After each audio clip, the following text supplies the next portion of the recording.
মহাসমুদ্রের শত বৎসরের কল্লোল কেহ যদি এমন করিয়া বাঁধিয়া রাখিতে পারিত যে সে ঘুমাইয়া পড়া শিশুটির মতো চুপ করিয়া থাকিত, তবে সেই নীরব মহাশব্দের সহিত এই লাইব্রেরির তুলনা হইত।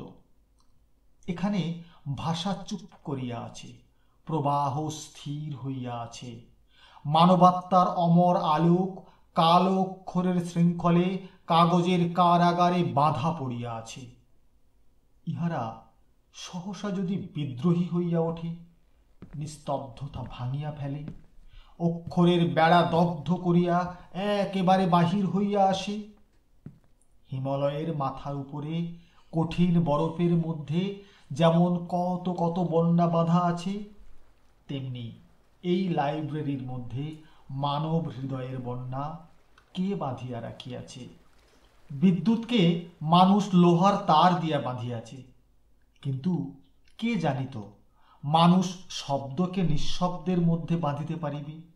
কে জানিত সঙ্গীতকে, হৃদয়ের আশাকে, জাগ্রত আত্মার আনন্দধ্বনিকে, আকাশের দৈব বাণীকে সে কাগজে মুড়িয়া রাখিবে?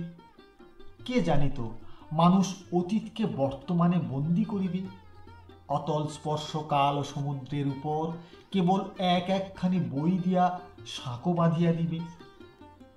লাইব্রেরির মধ্যে আমরা সহস্র পথের চৌমাথার উপরে দাঁড়াইয়া আছি।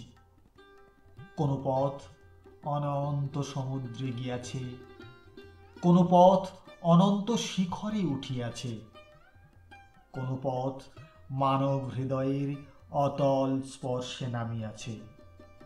যে যেদিকে ইচ্ছা ধাবমান হও, কোথাও বাধা পাইবে না। মানুষ আপনার পরিত্রাণকে এতটুকু জায়গার মধ্যে বাঁধাইয়া রাখিয়াছে। শঙ্খের মধ্যে যেমন সমুদ্রের শব্দ শোনা যায়, তেমনি এই লাইব্রেরির মধ্যে কি হৃদয়ের উত্থান পতনের শব্দ শুনিতেছ? এখানে জীবিত ও মৃত ব্যক্তির হৃদয় পাশাপাশি এক পাড়ায় বাস করিতেছে। বাদ ও প্রতিবাদ এখানে দুই ভাইয়ের মতো এক সঙ্গে থাকে। সংশয় ও বিশ্বাস, সন্ধান ও আবিষ্কার এখানে দেহে দেহে লগ্ন হইয়া বাস করে। এখানে দীর্ঘপ্রাণ ও স্বল্পপ্রাণ পরম ধৈর্য ও শান্তির সহিত জীবনযাত্রা নির্বাহ করিতেছে। কেহ কাহাকেও উপেক্ষা করিতেছে না। কত নদী, সমুদ্র, পর্বত উল্লঙ্ঘন করিয়া মানবের কণ্ঠ এখানে আসিয়া পৌঁছিয়াছে। কত শত বৎসরের প্রান্ত হইতে এই স্বর আসিতেছে, এসো, এখানে এসো। এখানে আলোকের জন্ম সঙ্গীত গান হইতেছে। অমৃতলোক প্রথম আবিষ্কার করিয়া যে যে মহাপুরুষ যে কোনো দিন আপনার চারিদিকে মানুষকে ডাক দিয়া বলিয়াছিলেন, তোমরা সকলে অমৃতের পুত্র, তোমরা দিব্য ধামে বাস করিতেছ, সেই মহাপুরুষদের কণ্ঠই সহস্র ভাষায় সহস্র বৎসরের মধ্য দিয়া এই লাইব্রেরির মধ্যে প্রতিধ্বনিত হইতেছে। এই বঙ্গের প্রান্ত হইতে আমাদের কি কিছু বলিবার নাই? মানব সমাজকে আমাদের কি কোনো সংবাদ দিবার নাই? জগতের একতান সঙ্গীতের মধ্যে বঙ্গদেশী কেবল নিস্তব্ধ হইয়া থাকিবে? আমাদের পদপ্রান্তস্থিত সমুদ্র কি আমাদিগকে কিছু বলিতেছে না? আমাদের গঙ্গা কি হিমালয়ের শিখর হইতে কৈলাসের কোনো গান বহন করিয়া আনিতেছে না?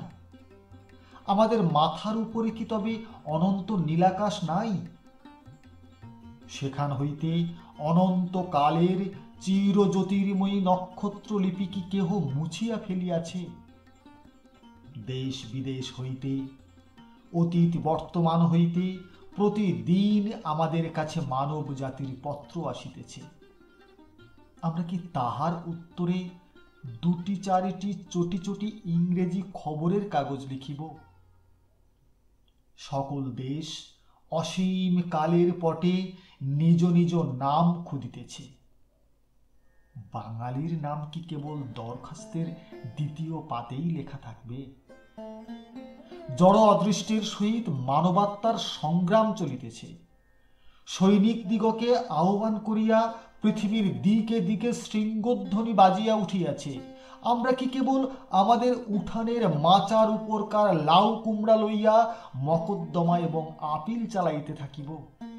বহু বৎসর নীরব থাকিয়া বঙ্গদেশের প্রাণ ভরিয়া উঠিয়াছে। তাহাকে আপনার ভাষায় একবার আপনার কথাটি বলিতে দাও। বাঙালি কণ্ঠের সহিত মিলিয়া বিশ্ব সঙ্গীত মধুরতর হইয়া উঠিবে।